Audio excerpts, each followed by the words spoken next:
owekitiibwa Allah subhanahu wa ta'ala twetaagamu okubeera abaddu ab'empisa. Owekitiibwa Allah twetaaga okubeera abaddu ab'empisa, era yatufuulira empisa ennungi nga za mu ddiini, n'atufuulira empisa ennungi Allah nga y'emu ku ngeri gye tulina okusinzaamu Allah subhanahu wa ta'ala mu butuufu bw'ensonga.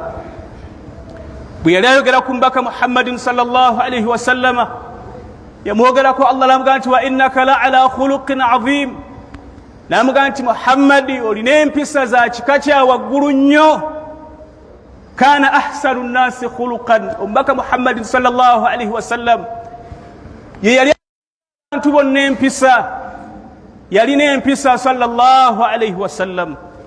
Mulamwa gwaffe mu ddakiika za tulina entono, njagala okubategeeza baddu ba Allah nga mbajjukizanga nange nzijukiza omwoyo gwange lwaki oteekeddwa okuba n'empisa ng'omusinza Allah. Okusookera ddala ekigambo mpisa kiyinza okututabukako nga tukiwulira mu bigambo naye nga situkitegeera, naye njagala okubazzaamu amaanyi nti ekyo kye mumanyize bayita empisa ennungi. Kitegeerekeka bw'osanga omuddu nga bw'omwogerako nti talina mpisa, kitegeerekeka naye batakunnyonnyola kyakoze, era bakugamba nti omuntu fulani talina mpisa, era kitegeerekeka ne baba tebakunnyonnyodde bikolwa bye.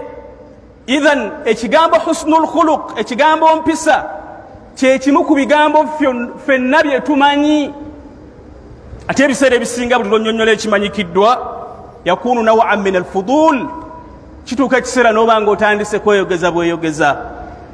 Naye baddu ba Allah, ekigambo mpisa abamanyi baffe abalungi bakitukuŋŋaanyiza mu bigambo bisatu. Mbadde nkusaba obyetegereze nga bweweekyeki nga bw'oyimiridde. Baddu ba Allah, ekigambo mpisa baatugamba nti ng'oyagala okuba omuddu ow'empisa, ekisookera ddala kaffil adha ani nnaasi, oteekeddwa okwekomako okunakuwaza ebitonde bya Allah. Kye kimu ku bigambo ettundutundu erisooka erikola empisa ennungi, kaffil adha ani nnaasi, tonakuwaza kitonde kya Allah mu mbeera yonna.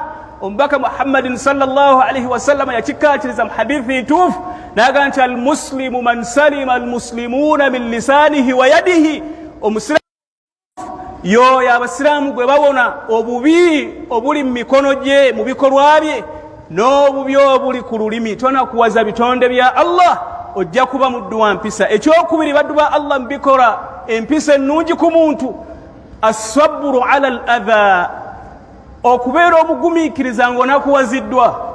Abaddu abasinga bw'anakuwazibwa yeeyisa mu ngeri etali ya buntu bulamu, naye bw'onaafuna ekyo ng'okijja ku mbaka Muhammadin sallallahu alayhi wa sallama okuba nti yanakuwazibwa ebbanga ddene, n'anakuwazibwa mu mbeera ze zonna ez'okukola da'wa mu maka ge, mu nkolagana ye n'abantu, naye ekyamufuula okuba ow'empisa sallallahu alayhi wa sallama yali musajja mugumiikiriza nnyo